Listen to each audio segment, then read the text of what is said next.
Bismillahirrahmanirrahim. Assalamualaikum warahmatullahi wabarakatuh. Anak-anak, kita kembali lagi bertemu dalam pelajaran bahasa Arab ya. Di pertemuan kedua ini kita akan membahas materi al-hiwaru. Artinya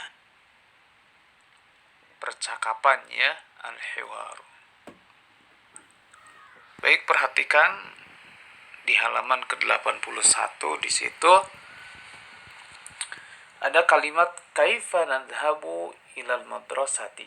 Perhatikan setiap kata yang menyusun kalimat ini. Ada kata kaifa, ada kata nadhhabu, ada kata ila, dan ada kata al-madrasati ya. Baik, kita bahas satu persatu nih. Ada pertama kata kaifa ini ya. Kata kaifa itu merupakan kata tanyanya. Jadi hari ini kalian sudah menambah hafalan kata tanyanya ya. Dulu kita sudah di semester 1 udah beberapa kata tanya yang kita hafalkan. Baik, kita perhatikan lagi ya kata tanyanya. Dulu kita sudah belajar kata tanya man ya. Man itu artinya siapa, kemudian digunakan untuk menanyakan nama atau profesi.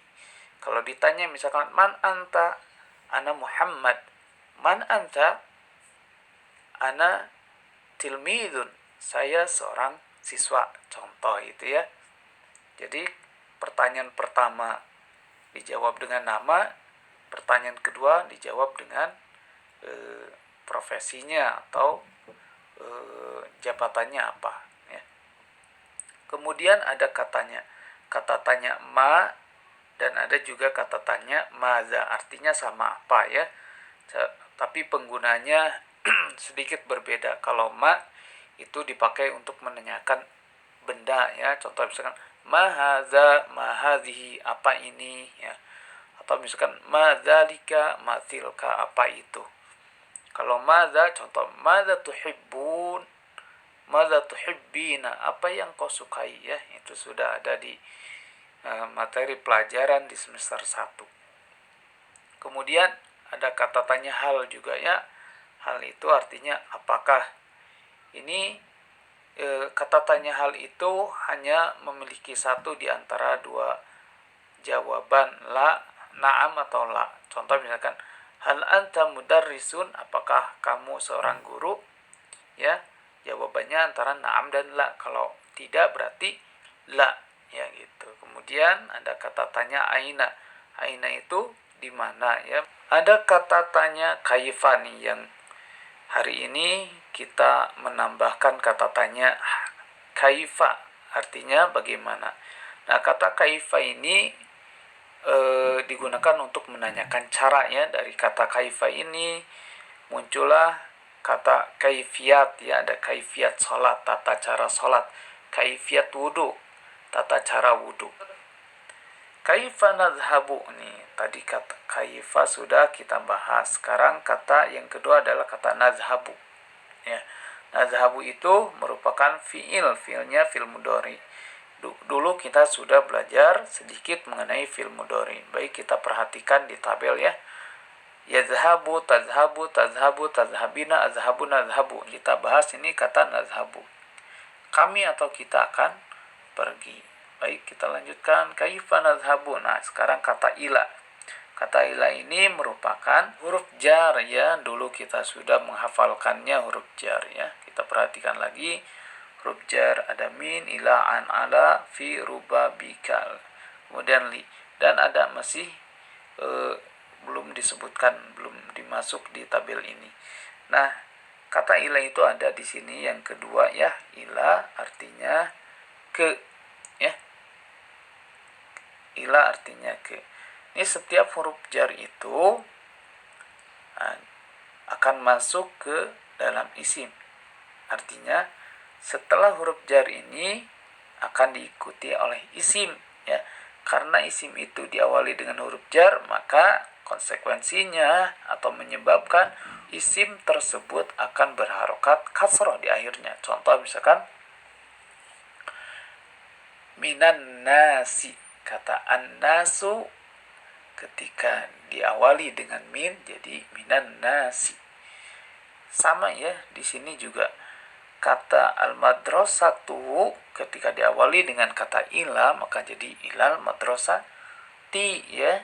Jadi walaupun tidak semua kata yang diawali dengan huruf jar ini mesti kasroh, tapi secara umum ya setiap isim atau kata yang diawali dengan huruf jar akan kasroh ya. Kaifa, nah tadi kita sudah tahu ya, ini kaifa merupakan kata tanya, nazhabu fil mudhari, kemudian ila huruf jar, dan al-madrasati merupakan isim yang diawali oleh huruf jar. Nah sekarang kita akan artikannya. Kaifa tadi udah tahu ya artinya bagaimana.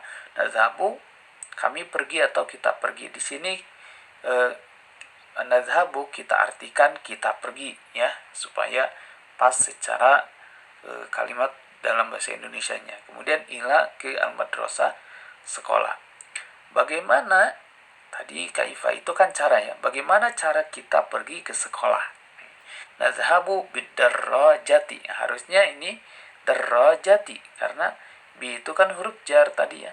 Nazhabu kita akan pergi bidarrajati dengan sepeda ya. Bi itu huruf jar. Lanjut. Kaifa nazhabu ilal baiti. Kaifa bagaimana nazhabu kita pergi ilal baiti ke rumah. Ya. Sebenarnya kalau yang tepatnya di sini bukan nazhabu. Kalau menurut Bapak, kaifa narji'u. Bagaimana kita pulang ke rumah ya. Tapi kita nggak apa-apa, kita ikuti aja yang ada di buku. Bagaimana kita pergi ke rumah ya. Nazhabu bil hafilati. Kita pergi dengan hafilah ya, dengan bis. Kaifa nazhabu ilal hadiqati. Bagaimana caranya kita pergi ke taman ya. Ilal hadiqati, perhatikan ini dikasroh karena ada ila. Nazhabu bisayyarati, kita akan pergi dengan mobil. Kemudian bagaimana kaifa, bagaimana nazhabu kita pergi ila Solo, ke Solo ya. Bagaimana caranya? Nazhabu bil qitari, kita pergi dengan kereta ya. Kemudian kaifa nazhabu ila Sumatera, bagaimana kita pergi ke Sumatera ya, caranya bagaimana? Nazhabu bit ta'irati, kita akan pergi dengan pesawat ya. Perhatikan bacaan hiwar dan artinya yang tadi ya. Kaifa nadhabu ilal madrasati, bagaimana kita pergi ke sekolah? Nadhabu bidarajati, kita pergi dengan sepeda. Kaifa nadhabu ilal baiti, bagaimana kita pergi ke rumah? Nadhabu bil hafilati, kita pergi dengan bis. Kaifa nadhabu ilal hadiqati, bagaimana kita pergi ke taman? Nadhabu bisayyarati, kita pergi dengan mobil. Kaifa nadhabu ila Sulu, bagaimana kita pergi ke Solo? Nadhabu bil qitari, kita pergi dengan kereta. Kaifa nadhabu ila Sumatera, bagaimana kita pergi ke Sumatera? Nadhabu bit-ta'irati, kita pergi dengan pesawat. Seperti itu ya anak-anak cara membaca hiwar. Demikian pelajaran kita kali ini. Assalamualaikum warahmatullahi wabarakatuh.